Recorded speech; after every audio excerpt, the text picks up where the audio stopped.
The girl in front of him, no matter whose chocolate it was, took a piece and popped it right into her mouth. The man across from her was confused. "Wasn't this my chocolate?" Mike quickly broke off a piece and put it into his own mouth. But the woman wasn't one to be outdone. Just like that, the two of them took turns eating the chocolate, going back and forth. During this time, Mike also secretly drew a portrait of the woman in his notebook. But before Mike could start a conversation with her, the woman reached her stop and got off the train. It's all yours.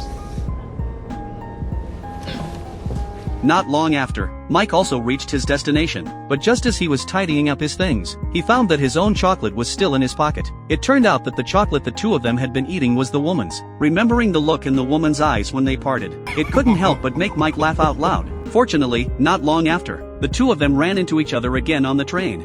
I also purchased the Echo Bar, and I'm hoping you worked that out by now, yeah. Yeah.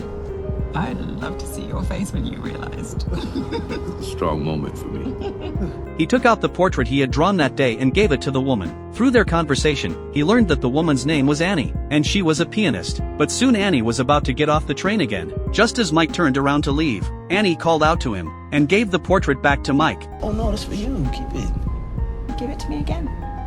Mike opened it to the backside. It turned out that Annie's contact information had already been written on it. Just like that, the two people, who had feelings for each other after continuous contact, quickly entered the marriage hall, and not long after, they had a son. As the child grew up slowly, Mike's life gradually became stable, until one day, when Mike got home and was about to wash up, he suddenly fainted to the ground for no apparent reason. It turned out that as early as a month ago, Mike had already been diagnosed with a terminal illness. The disease kept flaring up, making him suffer excruciating pain every time. Realizing that he didn't have much time left, in order not to worry his wife, he deliberately hid this matter from her. Thankfully, in the future world, humans have already mastered cloning technology. As long as his own DNA is extracted, another real version of himself can be replicated. For the sake of his wife and son, Mike resolutely went to the cloning experimental base. But what worried him the most was that the clone would inherit his terminal illness.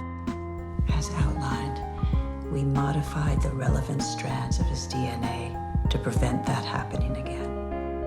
What happens to him if I decide not to do it? He goes to sleep that night unaware. Doesn't know a thing. So with Mike's consent, the two of them went to an underground laboratory. It was right here that Mike finally met another version of himself.